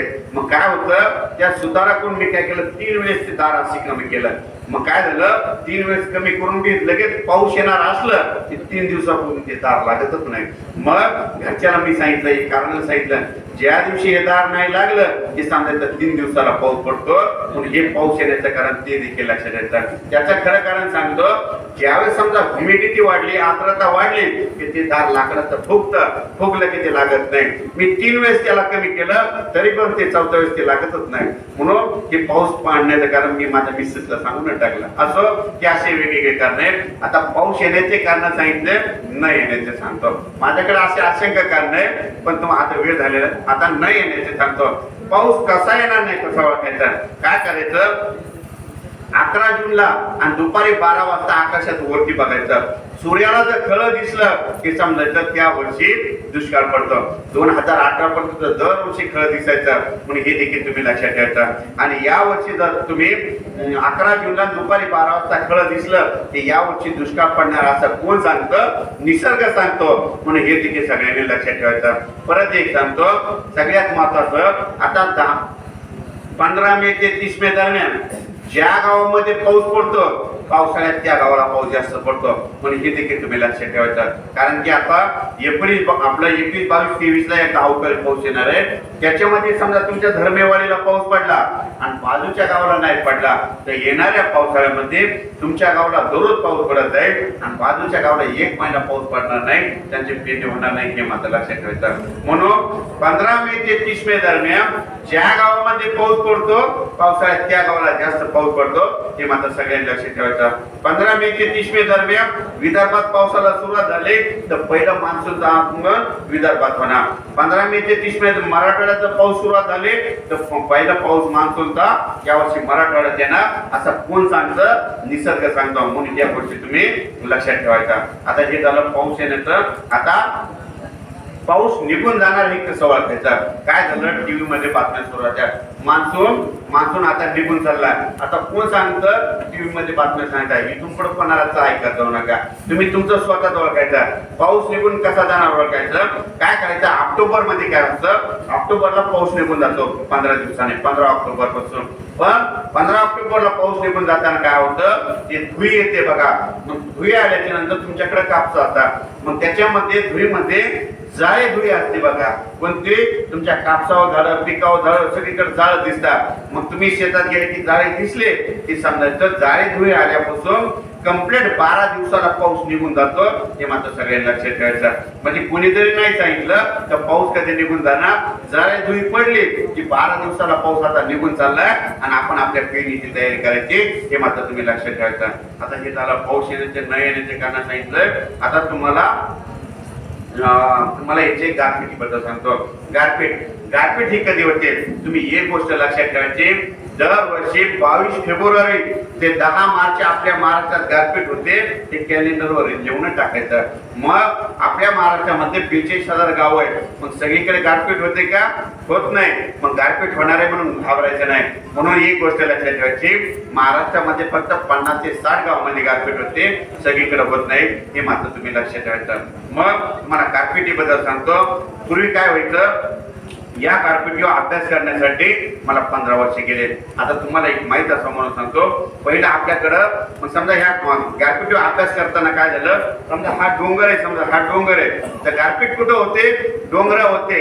जिथं खारपानाची जमीन आहे तिथं गारपीट होते. मग काय झालं, जिथं जिथं गारपीट झाली मी तिथं गेलो, पण गारपीट कुठं होत नाही?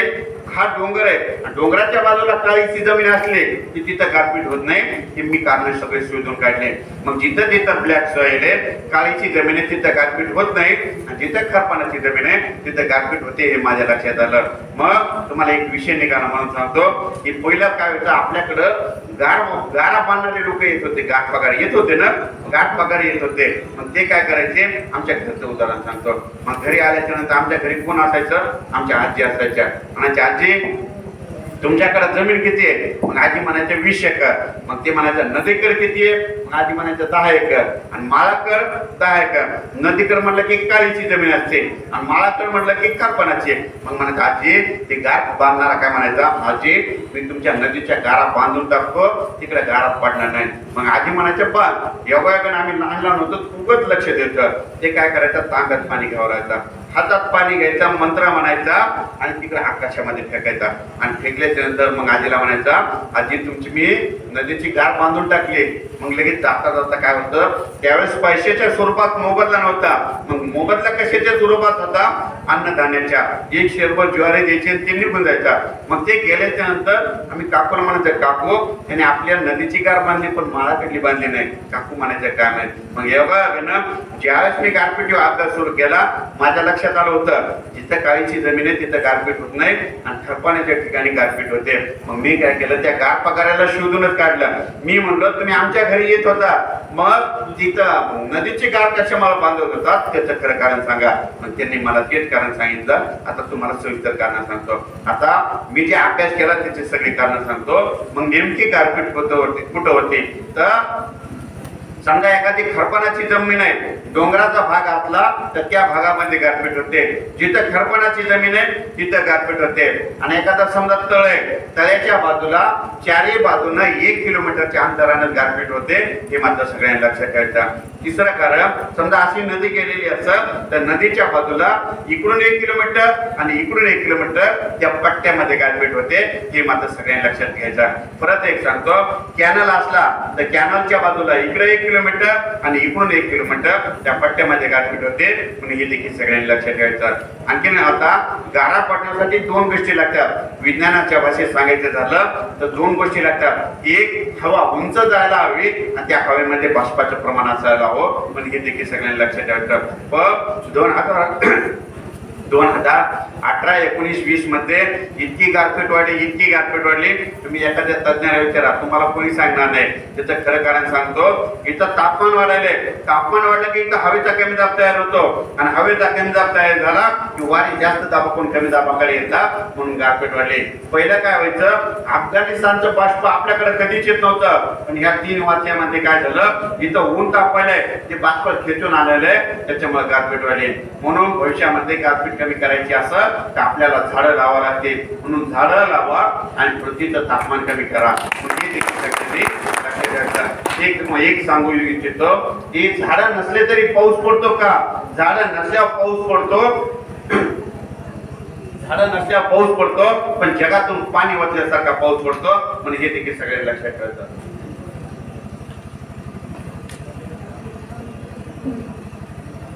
म्हणून जितकी झाडं जास्त तितका पाऊस रिमझिम पडतो, हे मात्र सगळ्यांना लक्षात ठेवायचं. झाडं नसले तर पाऊस कसा पडतो, जोरात पडतो, असा धोधो पडतो, म्हणून हे देखील सगळ्यांनी लक्षात ठेवायचं. एक उदाहरण म्हणून सांगतो, तुमच्या पुण्याला नातेवाईक असते, पुण्याला बघा पाऊस कसा पडतो, रिमझिम पडतो. कशामुळे? तिकडे झाडं जास्त आहे. मग आपल्याकडे झाडं नसल्यामुळं आपल्याकडे इतका पाऊस पडायला. मागं त्यावेळेस तुमच्या इथं जी अतिवृष्टी झाली होती, इतका पाऊस झाला, मी ह्या रोडनं जाऊ लागलो, सगळं पाणीच पाणी दिसू लागलं. आणि त्यावेळेसच हे तळ भरलं होतं. तर हे पाऊस कशामुळे पडतो की आपल्याकडे झाडं नसल्यामुळं. म्हणून भविष्यामध्ये झाडं लावायची लागतील. माझं म्हणणं एक आहे, आपल्या घरी 4 व्यक्ती आहेत, आपल्याला ऑक्सिजन कोण देतं? झाडं देतात. माझं म्हणणं आहे, कमीत कमी आपल्या घरी 4 व्यक्ती असल्यानं कमीत कमी 4 व्यक्तीपुरते 4 झाडं लावा. पण काय होईल, आपल्याला ऑक्सिजन देतं. गेली 2 वर्ष झालं. या 2 वर्षाच्या काळामध्ये लॉकडाऊन मध्ये काय झालं, ऑक्सिजन नसल्यामुळे कितीतरी लोकांना जीव गमवावा लागला. पण आपल्याला ऑक्सिजन कोण देतो? झाडं देतात. मग असं काय करा, 4-5 झाडं लावा आणि आपण आपल्या पृथ्वीचं तापमान कमी करण्यामध्ये आपला हातभार लावा. म्हणून झाडं लावा आणि पृथ्वीचं तापमान कमी करा. असं हे जर तापमान असं वाढत गेलं तर गारपीट देखील वाढायले आणि पाऊस या तापमान वाढल्यामुळे 2 फायदे झाले. एक कोणता, एक पाऊस खूप वाढला आणि गारपीट पण वाढले. म्हणून हे देखील सगळ्यांनी लक्षात ठेवायचं. हे जर आटोक्यात आणायचं असेल तर झाडं लावायच लागतील. म्हणून हे देखील सगळ्यांनी लक्षात ठेवायचं. आपण आपल्या मुलाचा वाढदिवस साजरा करतो, लहान मुलाचा करतो, मोठ्या माणसाचा करतो. वाढदिवस साजरा करा, डीजे लावा, केक आणा, सगळ्या काही गोष्टी करा. पण ज्या दिवशी वाढदिवस साजरा केला ना, त्या दिवशी वाढदिवसाला एखादा झाड लावा. जर वाढदिवसाला झाड लावलं आणि इथं लग्नाचा कार्यक्रम असला आणि तुमचं झाड ते मोठं झालं, तुम्ही म्हणता ते जे झाड दिसतंय ना, त्याच्या खाली मोटरसायकल सावलीला सुटल्यात ना, की माझ्या वाढदिवसाला झाड लावलं. म्हणून झाडं लावा आणि पृथ्वीचं तापमान कमी करा. पण हे देखील सगळ्यांनी लक्षात ठेवावं. आता परत मी तुम्हाला विजेबद्दल सांगतो. वीज मध्ये ही नाही, आकाशातील वीज. काय झालं, आतापर्यंत तुमच्या गावात वीज पडली का कधी? म्हणजे गावाच्या बाहेर पडली असेल, गावात नाही ना. आतापर्यंत तुमच्या गावामध्ये इथं जितके शेतकरी आले त्यांच्या गावामध्ये इतक्या विजा चमकल्या, तुमच्या विजा कोण वाचलेल्या असेल माहितीये का? तर तुम्हाला सांगतो, तुमच्या विजा वाचणारा कोण आहे माहितीये का? मंदिरावरला कळस आहे. मंदिरावरचा कळस तुमच्या विजा वाचत आहे आणि तुमचं संरक्षण करतात. त्याचं खरं कारण सांगतो, हे जे मंदिराचं कळस आहे ते कासा धातूचं बनलेलं आहे. आणि कासा धातू काय करतं? वीज ओढून घेतं आणि तिथं लोक करतात. म्हणजे हे देखील सगळ्यांनी लक्षात ठेवायचं. म्हणून भविष्यामध्ये किती जरी जोरात विजा पडल्या तर तुमच्या मंदिराच्या कळसावर पडत आणि ते तुमचं जे मंदिराचं ते घुमट आहे असं चिरलेलं दिसत, पण तुमच्या गावात वीज पडू देणार नाही. हे कळस म्हणजे ही गोष्ट सगळ्यांनी लक्षात ठेवायचं. आता सविस्तर सांगतो. पूर्वी तुमच्या घरी काशाच्या वाट्या होत्या, काशाच्या प्लेट होत्या, काशाचे तांबे होते. कशामुळे होते? अवकाळी पाऊस सुरू झाला की पहिले पूर्वज काय करायचे तुम्हाला हे सांगतो. आमच्या घरचं मी सांगतो. पहिले पूर्वज काय करायचे? अवकाळी पाऊस सुरू झाला की लांब नेऊन ते काशाचे प्लेट टाकायचे. मग गावात जर वीज पडली तर ते कासा धातू काय करायचं? वीज वरायचं आणि जमिनीमध्ये नेऊन ठेवायचं. नेऊन पोहोचायचं काम कोण करतं? कासा धातू. पण योगायोगानं काय झालं, महाराष्ट्रामध्ये जितके मंदिर आहे सगळे कळसच कासा धातूचे. म्हणून त्या गावात वीज पडत नाही, पण गावाच्या बाहेर वीज पडते. हे मात्र सगळ्यांनी लक्षात ठेवतात. आता सविस्तर सांगतो. बरेच जण काय म्हणतात, पायाळू माणसावर वीज पडते. इथून पुढे एक गोष्ट लक्षात ठेवायची, पायाळू माणसावर कधीच वीज पडत नाही. पण पायाळू माणसाला आपल्या घरचे मंडळी काय करतात? तांब्याचा कडे घालतात. तांब्याचा कडे घातला तुम्ही बाहेर विजा चमकताना गेला की बिलकुल तुमच्या अंगावर वीज पडते.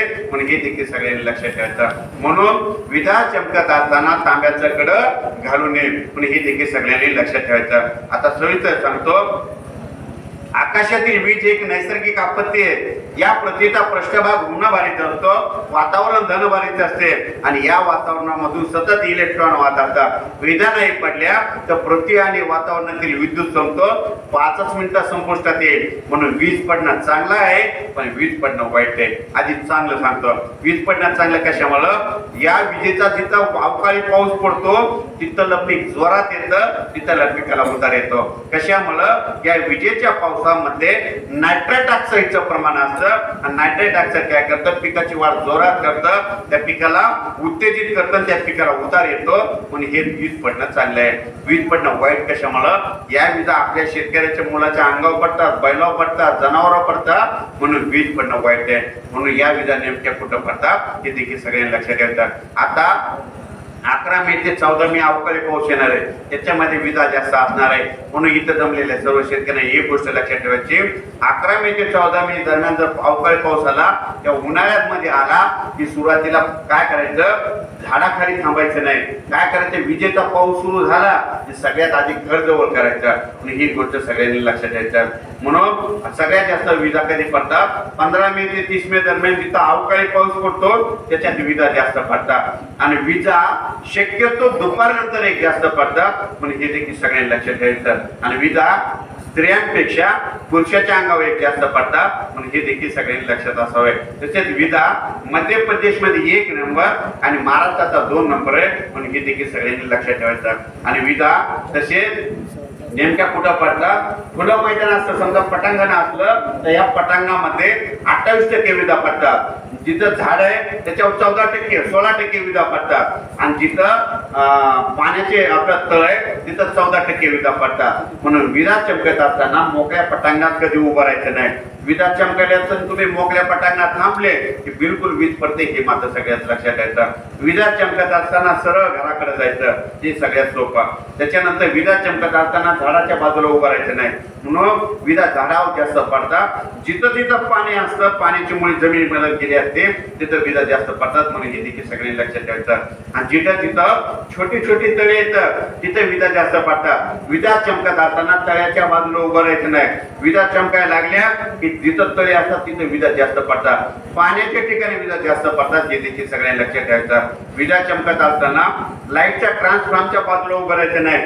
जिथं लाईटचा ट्रान्सफॉर्म आहे त्याच्यावर विधा जास्त पडतात. जिथं मोबाईल टावर आहे त्याच्यावर वीज पडते. नारळाचं उंच झाड असलं त्याच्यावर वीज पडते. आपल्या लाईटचा लोखंडी खांबा उभा असला की त्याच्यापेक्षा हात लावून कधी उभा राहायचं नाही. विधा चमकत असताना त्याच्यावर देखील वीज पडते.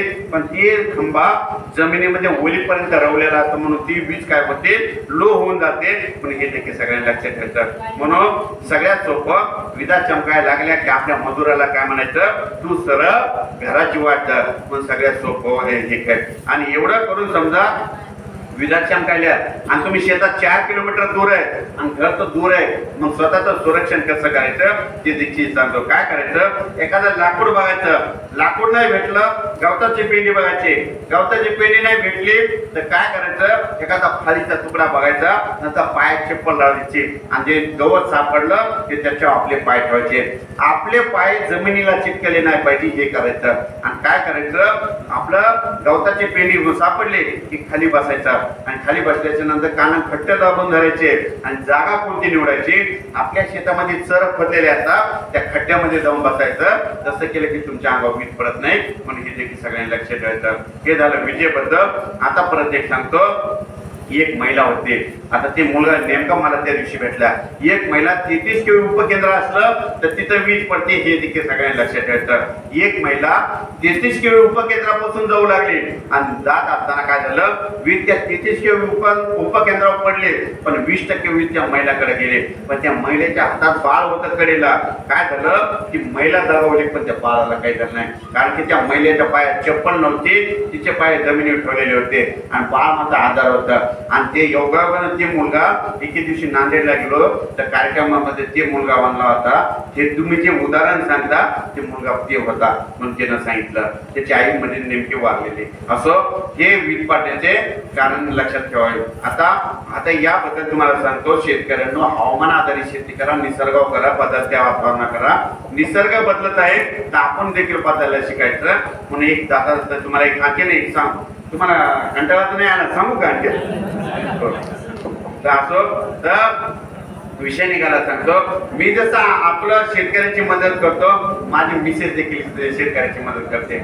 मग माझ्या मिसेसचे काय केले, माझ्या मिसेसचं नाव आहे शीतल पंजाबकर. तर काय झालं, 4 लाख महिला तिच्या ग्रुपमध्ये ऍड केलेल्या आहेत. मग तिला फोन कसे येतात माझ्या मिसेसला तुम्हाला एक सांगतो, मॅडम साहेबाला म्हणा आज आम्ही दळण वाळवतले पाऊस येईल का, म्हणजे इथपर्यंत फोन येतात. तसेच घोटळे करण्याबद्दल आता खूप फोन येतात. मग तिला आता सांगितलं की तू तुझ्या मैत्रिणीला सांग की 11 ते 16 तुम्ही आता घोटळे करू नका, कारण की खूप पाऊस आहे. म्हणून इतकी मदत करत असतो.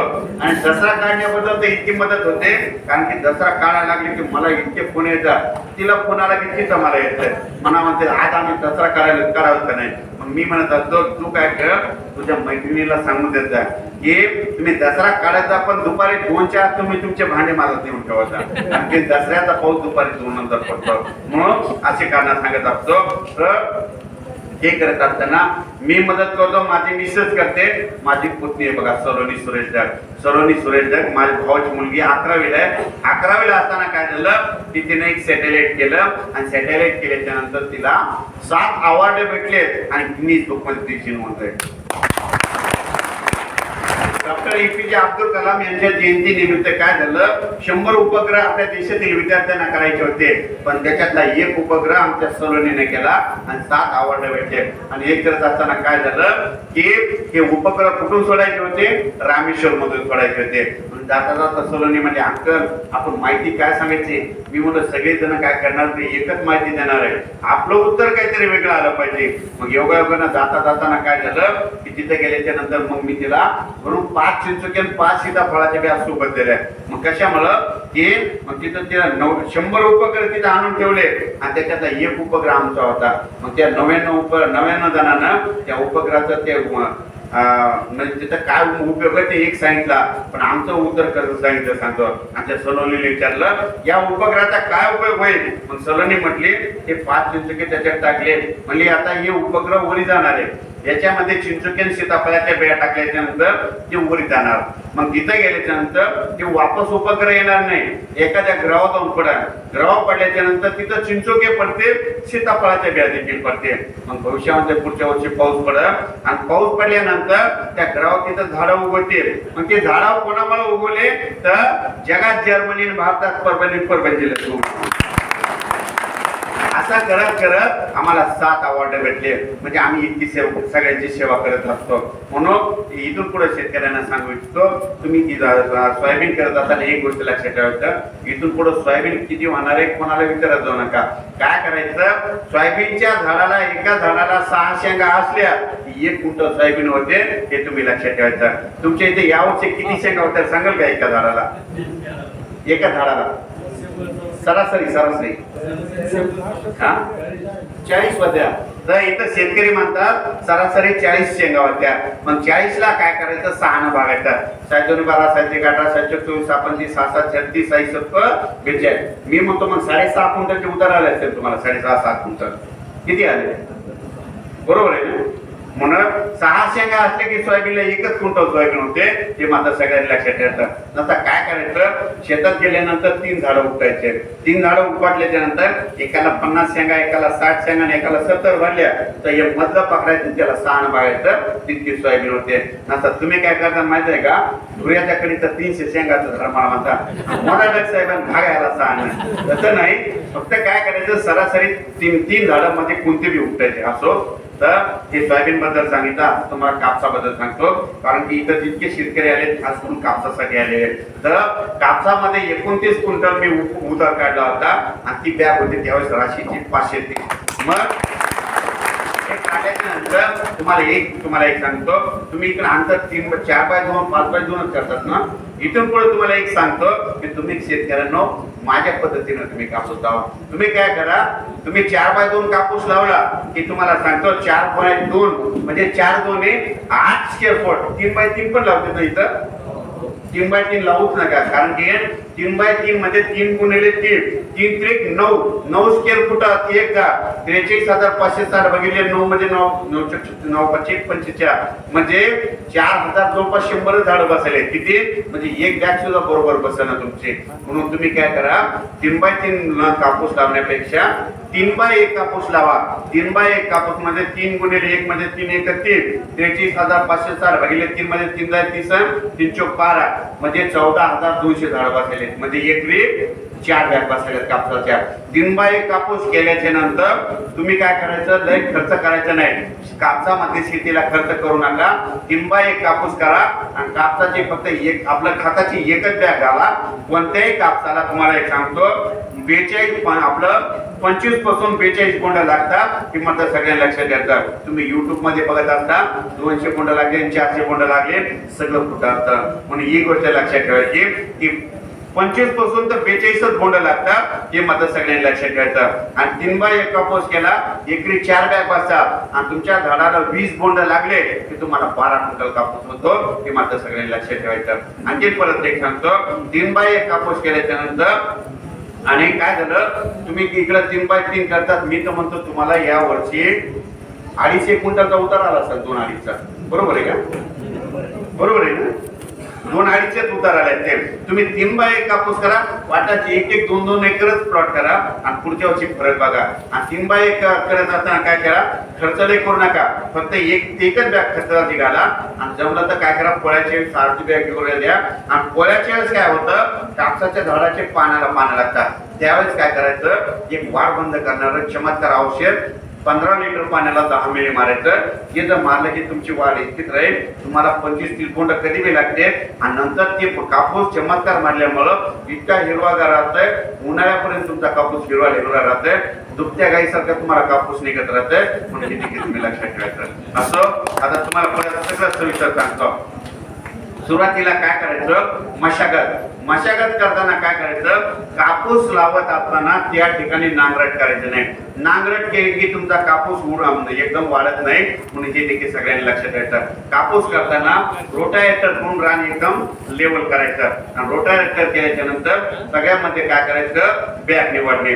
बॅग कोणत्या निवडायच्या, आपल्या नातेवाईकाला, आपल्या शेतकऱ्याला कोणत्या कंपनीमध्ये कोणत्या बॅगला चांगला उतार आला अशा बॅग निवडायच्या. आणि तुम्ही तुमच्या बॅग निवडून कोणत्या चांगल्या बोर्डाच्या कमी कालावधीच्या या बॅग निवडायच्या आणि तुम्ही तुमचं उत्पन्न वाढायचं. त्याच्यानंतर काय करायचं, बॅग निवडणं झाल्याच्या नंतर लागवड, सगळ्यात महत्वाचा लागवड आहे. शाळेत समजा मुलगा उशिरा गेला तर त्याची जागा पुढे असते का मागं, पाठीमागं असते. मग त्या कापसाचं तसंच आहे, कापूस पाऊस आल्याच्या नंतर जे कापूस आधी लावेल त्याला उतार जास्त येतो. म्हणून रणांगण असो किंवा कबड्डीचं मैदान असो किंवा आपलं घोड्याचं मैदान असो, जे आधी जाईल त्याचाच नंबर 1 पहिला असतो. काय करायचं, जे समजा पाऊस आज रात्री पडला, सकाळी जे जाऊन कापूस आधी लावेल त्याला कापसाला उतार येतो. एखाद्यानं दुपारून लावला तर त्याला आणखी कमी येणार, एखाद्यानं दुसऱ्या दिवशी लावला तर त्याला उतार आणखी कमी येणार. म्हणून हे देखील सगळ्यांना लक्षात ठेवायचं. आता तिसरं कारण काय करायचं, बॅग निवडण्यात झालं, त्याच्यानंतर आंतरपीक झालं, त्याच्यानंतर काय करायचं, तण नियंत्रण मध्ये काय होतं, आपला सगळ्यात शत्रू कोण आहे, आपला तण आहे. म्हणून आपण काय करतो की तण थोडं मोठं झालं, इथून पुढे एक गोष्ट लक्षात ठेवायची, तुम्ही यावरची करा, कापूस 2 पानं आला की लगेच खुरपायची सुरू करा. तण नसलं तरी तुम्ही काय करा, त्याला डवसून घ्यायचं त्या जमिनीला. काय होतं, कापूस खुरपणी करताना तिथली जमीन तुडवल्या जाते आणि जमीन तुडवली की ती कापूस एकदम उठतो. म्हणजे देखील सगळ्यांना लक्षात ठेवायचं. आता बोंडअळीबद्दल सांगतो. बोंडअळीचं कसं आहे माहिती का, तुम्ही किती जरी औषध मारले तर बोंडअळी कंट्रोल होत नाही. जर बोंडअळी तुम्हाला कंट्रोल करायची असेल तर तुम्हाला फक्त 70 रुपये खर्च येतो आणि ते केलं तर तुम्ही करा, तुमचे कापसाला बोंडअळी येणार नाही. 2017-18 काय झालं, शेतकऱ्यांनी काय केलं की लाईट ट्रॅप लावले होते, पण 17च्या नंतर काय केलं, 17 लोकांना कापस झाले, त्याच्याकडे लक्ष दिलं नाही. मग 18, 19, 20 मध्ये काय झालं, परत बोंडअळी वाजली. मी बघितलं तर कुठं शेतकऱ्यांनी लाईट लावले नाही. काय करायचं, बोंडअळी कंट्रोल करायची असं तर तुम्हाला एक गावचं उदाहरण सांगतो. आता हे तुमचं गाव आहे, तुमच्या गावाच्या बाजूला ज्यांचे कापस आहे त्याच्यावर बोंडअळी नसते. कशामुळे नसते माहिती आहे का, की तुमच्या गावातल्या कापसाची बोंडअळीचे पतंग त्या गावातल्या लाईटवर येतात आणि तिथंच मरून पडतात. मग ते बाजूचे जितके कापस आहे तिथं बोंडअळी नसते. म्हणून हे देखील सगळ्यांनी लक्षात ठेवायचं. म्हणून तुम्हाला बोंडअळी कंट्रोल करायची असं आपला तेलाचा डबा घ्यायचा. तेलाच्या डब्यामध्ये काय करायचं की एक आपला 60 पॉवरचा लाईट लावायचा आणि तेलाचा डबा फोडल्याच्या नंतर मधात पिवळा कलर द्यायचा. पिवळा कलर कशामुळे द्यायचा, की कोणते किडू काय होतं, पिवळा कलर असा असतो की कुठून बी दुरून चमकतो. मग ते किडे काय करतात, त्या पिवळ्या कलर कडे जातात आणि तिथे गेल्याच्या नंतर त्या लाईटच्या गरमीने तिथं मरून पडतात. म्हणून ते पतंग मेल्याच्या नंतर तुमच्या कापसावर बोंडअळी येणार नाही. आणि या आठवड्यातून एकदा जरी लाईट लागला तरी खूप झालं. म्हणून असं करा आणि तुम्ही तुमच्या बोंडअळीचं नियंत्रण करा. हे झालं कापसाबद्दल, सोयाबीन बद्दल. आता हरभऱ्याबद्दल पुढच्या सीझन मध्ये सांगत असो. परत राशी कंपनी कार्यक्रम घेणार आहे, त्याबद्दल परत एकदा मी हरभऱ्याबद्दल माहिती सांगा. वेळ खूप झालेला आहे. जाता जाता एक माझा नंबर घेतो. माझा नंबर घ्या, 9158 10 10 52. 9158 10 10 52. मला हाय करा, मी तुम्हाला ग्रुप मध्ये ऍड करतो, मग तुम्हाला मेसेज येत जाते. 9158 10 10 52. आज 9158 10 10 52. आज या राशी कंपनी सीड्स कंपनीनं एवढा मोठा कार्यक्रम घेतला, इतक्या शेतकऱ्याला बोलवलं आणि सगळ्या शेतकऱ्यांसाठी कापसाविषयी एवढं मार्गदर्शन केलं. म्हणून एवढं मार्गदर्शन केल्याबद्दल मी माझं थांबतो. जय हिंद, जय महाराष्ट्र. जोरदार टाळ्या होऊन जाऊ द्या शेतकरी मित्रांनो. टाळ्या थांबल्या नाही पाहिजे अजिबात. जोरदार टाळ्या होऊन जाऊ द्या. एक शेतकरी पुत्र आपल्या महाराष्ट्रातल्या प्रत्येक शेतकऱ्यासाठी, आपल्या महाराष्ट्रातल्या प्रत्येक शेतकऱ्यासाठी. सर्वप्रथम मी पंजाबराव अटक साहेबांचे आभार मानतो की त्यांनी वेळात वेळ काढून इथं येऊन आपल्याला मार्गदर्शन केलं. तसं साहेबांनी सांगितलं की बाबा अंतर कमी करणं आहे.